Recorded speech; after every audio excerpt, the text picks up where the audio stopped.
بسم اللہ الرحمن الرحیم۔ السلام علیکم۔ ایک روز عمر بن خطاب رضی اللہ تعالیٰ عنہ اپنے خلافت کے عہد میں علی بن ابی طالب رضی اللہ تعالیٰ عنہ کے دولت خانے میں رونق افروز تھے کہ ایک قافلہ مکہ معظمہ کو روانہ ہوا اور ثابت رضی اللہ تعالیٰ عنہ نے آ کر کہا کہ مجھ کو اس قافلے کی سپرد کر دیجیے تاکہ میں فراغت سے سفر کروں۔ جب قافلہ سالار دونوں امیروں سے الوداع ہونے آیا تو ثابت رضی اللہ تعالیٰ عنہ کی سفارش کر کے حوالے کر دیا گیا۔ قافلے والے حتی الامکان کی تعظیم و تکریم میں نہایت سرگرم رہتے تھے، کیونکہ ثابت رضی اللہ تعالیٰ عنہ ایک وجیح اور خوبصورت جوان تھے۔ ایک عورت نے اپنے آپ کو آپ کے سامنے پیش کیا، چونکہ وہ نہایت نیک سیرت اور پابند شریعت تھے۔ اس کی طرف ذرا بھی توجہ نہ کی۔ عورت نے کہا، تجھے میں تہمت میں گرفتار کروں گی جس کی شرمندگی سے کبھی نہیں چھوٹے گا۔ ثابت رضی اللہ تعالیٰ عنہ نے جواب دیا، خدا تعالیٰ عادل ہے۔ عورت نے شہوت سے مجبور ہو کر اپنی مراد ایک غلام سے حاصل کی اور حاملہ ہو گئی۔ جب وہ حمل سے واقف ہوئی تو اس کو ثابت رضی اللہ تعالیٰ عنہ کے سر تھوپنے کا ارادہ کیا۔ ایک رات ثابت رضی اللہ تعالیٰ عنہ کو سوتا دیکھ کر زیورات کا ڈبہ آپ کے اسباب میں چھپا دیا۔ صبح کو شور مچا دیا کہ میرا مال چوری ہو گیا ہے۔ قافلہ سالار نے کہا، اس جنگل میں ہم گنتی کے چند مرد ہیں، کوئی شہر اور گاؤں تو نہیں ہے کہ سراغ نہ مل سکے گا۔ لوگوں کے اسباب میں تلاش کرو، کوئی یہاں سے باہر نہیں جا سکتا۔ سب کا اسباب دیکھا گیا، کہیں نہ ملا۔ عورت نے کہا، ثابت رضی اللہ تعالیٰ عنہ کا اسباب بھی دیکھو۔ بعض مومنین نے جو ان کے حالات سے خوب واقف تھے کہا، اس بزرگ سے ایسی بد حرکت وقوع میں نہیں آ سکتی۔ عورت بولی، میرا گمان اس پر ہے۔ جب تلاش کیا تو ڈبہ اس میں سے نکل آیا۔ بعد ازاں عورت نے کہا کہ یہ حمل بھی ثابت کا ہی ہے۔ ایک رات جبرن مجھ سے زنا کیا گیا تھا۔ چوری اور زنا کے ثابت ہو جانے کے بعد قافلہ سالار نے ثابت کے گلے میں رسی ڈال کر اس عورت سمیت خلیفہ وقت کے پاس بھیج دیا۔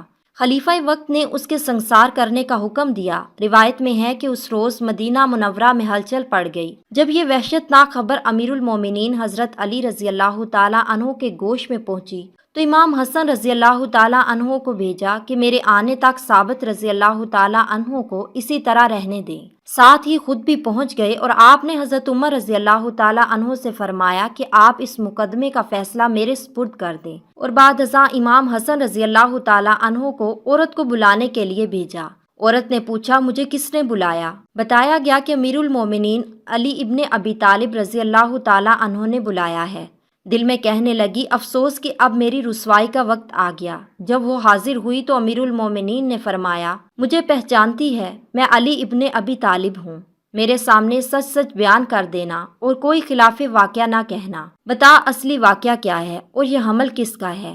وہ بولی، ثابت کا، اور خلیفہ زمان کے سامنے چوری ثابت ہو چکی ہے۔ جناب امیر نے دیکھا کہ عورت سچ نہیں کہتی اور اپنے قول پر اصرار کرتی ہے تو امام حسن رضی اللہ تعالیٰ عنہ سے مخاطب ہو کر فرمایا کہ وہ نیم عصا اور گاڑے کپڑے کا ٹکڑا جو گھر کے کونے میں رکھا ہے لے آؤ۔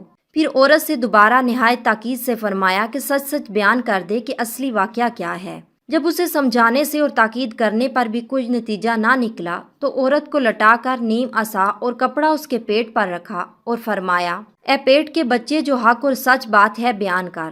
بچہ بحکم الہی بولا، میں عرض کرتا ہوں کہ خدا ایک ہے، محمد مصطفیٰ صلی اللہ علیہ وآلہ وسلم خاتم الانبیاء ہیں۔ جناب امیر نے فرمایا کہ بتا تو کس شخص کا نطفہ ہے اور وہ زیور کا ڈبہ ثابت رضی اللہ تعالیٰ عنہ کے اسباب میں کیوں کر پہنچا؟